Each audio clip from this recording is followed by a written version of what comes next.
In August 2025, police photographing 226 confiscated guns made a chilling discovery. One pistol matched ballistics from a 2016 attempt to murder 2 officers. For 9 years, this legally registered weapon had been missing from its supposed secure storage, surfacing only now in a pile of evidence that would unravel an entire security company's criminal enterprise. On August 21, 2025, the SAP's Tracking and Tracing Task Team moved on a private security firm in Krugersdorp, Gauteng. Operation Buyisa had been running for just over a month, a nationwide campaign to recover illegal firearms and enforce the Firearms Control Act. The intelligence that led them to this particular company suggested something was wrong with their weapons management. But what they found exceeded their worst expectations. The facility looked legitimate from the outside, a registered security contractor with proper licensing, serving clients across multiple provinces. Inside, officers began cataloging firearms, laying them out with evidence markers, photographing each weapon. 204 licensed firearms, 2 unlicensed handguns mixed among them. The storage conditions violated multiple provisions of the Firearms Control Act. Weapons weren't secured according to regulations, documentation was incomplete, and the facility itself wasn't even listed in the company's official records. The investigators discovered the company operated under multiple trading names. False storage addresses appeared throughout their paperwork. The registered manager, listed as the responsible person under the Act, was arrested on site. This wasn't just negligence. The deliberate use of false addresses and multiple identities suggested an operation designed to obscure the movement of weapons. As officers continued their search, examining records and cross-referencing serial numbers, a more disturbing picture emerged.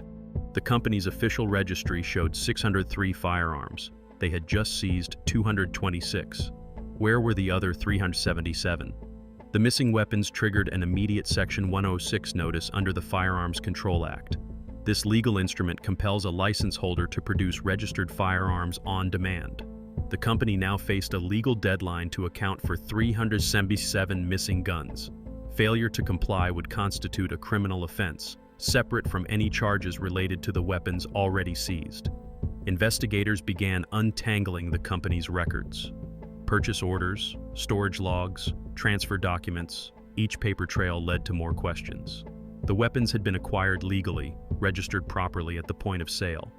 But somewhere between acquisition and the raid, they had vanished from oversight. The Section 106 notice represented more than administrative pressure. Each missing firearm was a potential crime scene waiting to happen. In South Africa's violent crime landscape, where cash-in-transit heists and armed robberies claim lives weekly, 377 unaccounted weapons meant 377 potential murders, robberies, or attacks on police. The company couldn't explain the discrepancy.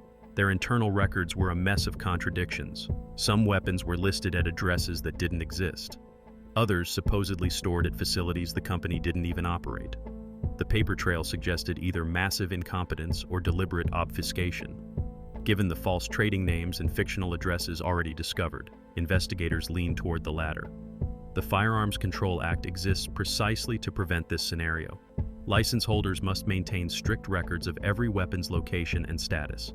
Storage facilities require SAP's approval. Any transfer needs documentation. The company had violated every one of these provisions, but the violations themselves were less concerning than their implication. Someone had worked hard to ensure these weapons couldn't be traced. The investigation expanded beyond Krugersdorp. Intelligence suggested the company's operations stretched across multiple provinces, and if weapons were missing from the main facility, they might have surfaced elsewhere.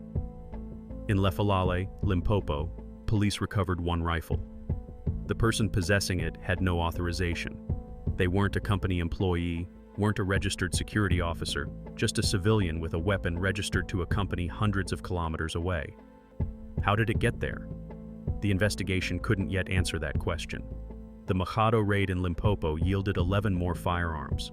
These were supposedly stored at a company property, but the storage violated regulations.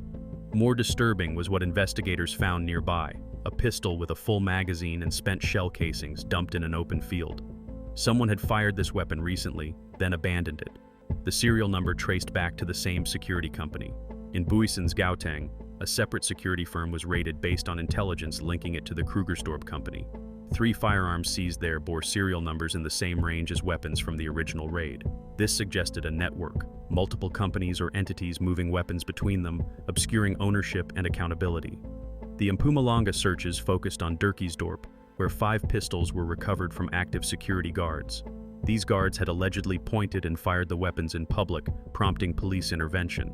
They were employed by a security company, carried weapons registered to another, and couldn't explain the discrepancy.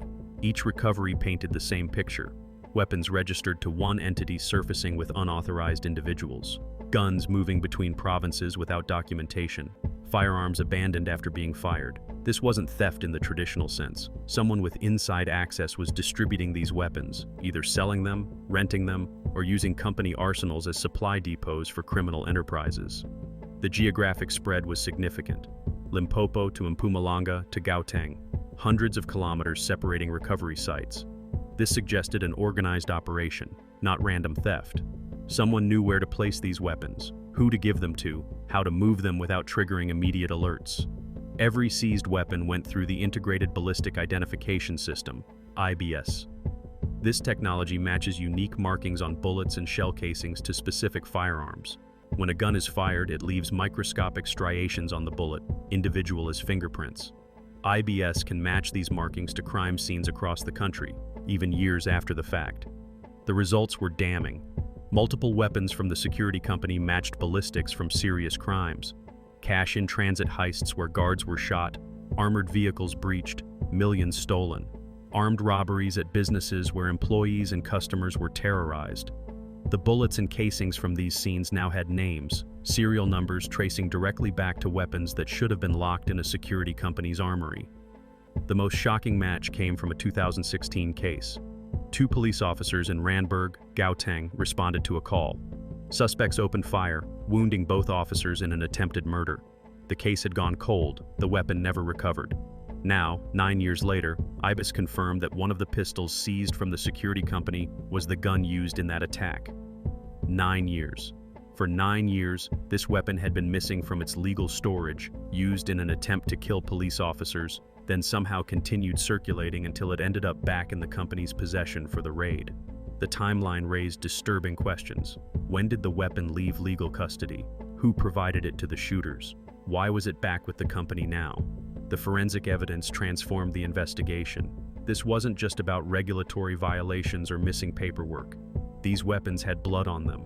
Real victims, real crimes, real violence facilitated by a security company's arsenal. IBIS testing continued on all 226 seized weapons. Each match added another crime to the ledger. The security company might not have pulled the triggers, but their weapons were the instruments. Under South African law, enabling violent crime through negligent or deliberate mismanagement of firearms carries severe penalties. The ballistic evidence also supported the police theory about rentals. If criminals were borrowing weapons for specific jobs, it would explain why guns used in crimes years ago were back in company possession. Use the weapon, return it, no permanent transfer of ownership. The company maintains plausible deniability while criminals get access to untraceable firearms. How did a company operating this way maintain its licenses? The answer revealed systematic failures and oversight of South Africa's massive private security industry. As of late 2024, the private security sector legally held 126,529 registered firearms. This civilian arsenal dwarfed many national militaries. The industry, valued at around 5 billion rand, had grown in response to South Africa's crime epidemic. Where police couldn't provide adequate protection, private security filled the gap. Armed response, cash transport protection, VIP security, all required weapons. But the same crime-driving demand for security also created incentives for corruption. Criminal syndicates needed weapons. Security companies had them. The regulatory framework supposedly preventing this crossover had obvious gaps. The Private Security Industry Regulatory Authority, PSIRA, set standards for the industry. The Firearms Control Act governed weapon ownership and storage. In theory, these regulations should have caught a company using false addresses, improper storage, and missing hundreds of weapons. In practice, oversight was minimal. The company under investigation had passed its licensing reviews. Despite operating under multiple false names, storing weapons at undeclared sites, and being unable to account for most of its arsenal, It maintained legal status until the raid. This wasn't unique. Industry insiders suggested many companies operated in regulatory gray zones, technically compliant on paper while violating the spirit of every safety provision. In March 2025, 5 months before the raid, the police minister announced new regulations: stricter licensing tests, mandatory armory audits, bans on certain high-caliber firearms for private guards. These measures came after a series of incidents: weapons stolen from security companies, guards using company guns in crimes, arsenals discovered in criminal hands. But the new rules faced resistance. Security industry leaders voiced what they called mixed views. They argued that over-regulation would raise costs, limit their ability to protect clients, drive smaller companies out of business. The debate centered on a familiar tension: public safety versus business interests. The Krugersdorp raid vindicated those calling for tighter controls. Here was a company that had operated for years, accumulating over 600 weapons, while systematically violating storage requirements and losing track of its arsenal. If one company could do this, how many others were operating similarly? Police investigators pursued a specific theory. The security company had been renting weapons to criminals, not selling them. That would be too obvious, too permanent. Rental allowed weapons to circulate for specific crimes, then return to legal storage, maintaining the fiction of compliance. The evidence supported this.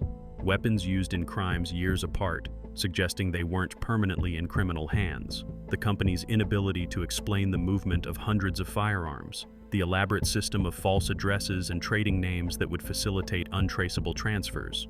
If proven, weapon rental would represent a massive breach of the Firearms Control Act.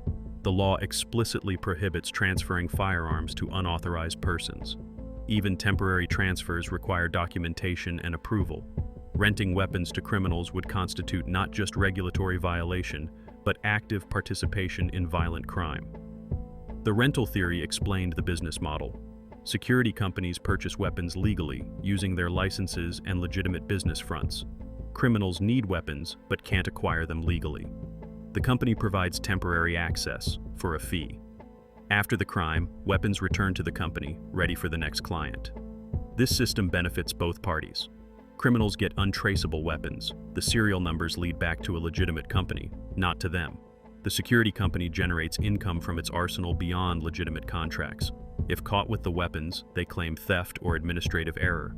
But the system requires inside cooperation. Someone must facilitate the transfers, manage the logistics, ensure weapons return after use. The arrested manager might have been this facilitator, or the operation might have involved multiple employees. Investigators were working to determine how deep the corruption went. The rental theory also explained the geographic spread of recovered weapons. Different criminal groups operating in different provinces could all access the same arsenal. A weapon used in a Gauteng cash-in-transit heist might next appear at a Limpopo business robbery. The security company served as a central armory for regional criminal networks. The investigation continues. As of September 2025, the 377 missing firearms remain unaccounted for. Each represents a potential tragedy, a future robbery, assault, or murder waiting to happen. The Section 106 notice legally compels the company to produce these weapons, but legal compulsion means nothing if the weapons are already in criminal hands or buried in hidden caches. The company claims ignorance about their whereabouts. Whether this is truth or obstruction remains to be determined by the courts. The forensic testing of seized weapons continues. Each IBIS match potentially solves a cold case but also raises questions about how many crimes remain unlinked. If 226 weapons yielded multiple serious crime matches, what violence have the 377 missing weapons facilitated? The case against the security company and its manager proceeds through the legal system. Prosecutors must prove whether the mismanagement was criminal negligence or active trafficking. The distinction matters. Negligence might mean fines and license revocation, while trafficking could mean lengthy prison sentences. Operation Buyisa continues nationwide. The Krugersdorp raid was one operation in a larger campaign. Police have recovered thousands of illegal weapons since July 2025, but officials acknowledge this might be a fraction of what's circulating. If one licensed security company could lose 377 weapons, how many are missing from the industry's total arsenal of 126,529? The private security industry watches nervously. Additional audits are planned, more raids likely. Companies that thought their practices were safely hidden now face scrutiny. The regulatory framework, already tightened in March 2025, faces calls for even stricter controls. But will it matter? South Africa has passed firearms legislation before. It has regulatory bodies, compliance requirements, criminal penalties. Yet a company operated for years using false addresses, losing hundreds of weapons, possibly renting guns to criminals. The system failed at every level: licensing, monitoring, enforcement. The missing 377 firearms haunt the investigation. Unlike the seized weapons now secured in evidence, these guns remain active in the world. Tomorrow, one might be used in a cash-in-transit heist. Next week, another might wound a police officer. Next month, one might take a life in an armed robbery. Each missing weapon is a question without an answer. Where is it now? Who holds it? What violence will it enable? Until recovered, these questions multiply with each passing day. The security company created 377 potential crime scenes, and South African law enforcement can only wait to discover where they'll surface. The investigation revealed a fundamental truth about South Africa's security crisis. The very industry created to protect against violent crime had become a supplier to it. Legal weapons, properly registered and supposedly controlled, had flowed into criminal networks through greed, corruption, or catastrophic negligence. Operation Buyisa exposed the pipeline, but closing it requires more than raids and regulations. As long as private companies hold arsenals with minimal oversight, as long as profit incentives exist to monetize those weapons beyond legal contracts, as long as enforcement remains reactive rather than preventive, the pipeline remains. The 377 missing weapons are not an endpoint but a symptom. They represent every gap in the system, every oversight failure, every moment when business interests trumped public safety. The police continue searching, the prosecutors build their cases, the regulators draft new rules. But somewhere in South Africa, 377 firearms wait to surface, each one a legally purchased instrument of potential violence, lost to a system that couldn't track what it had licensed to protect.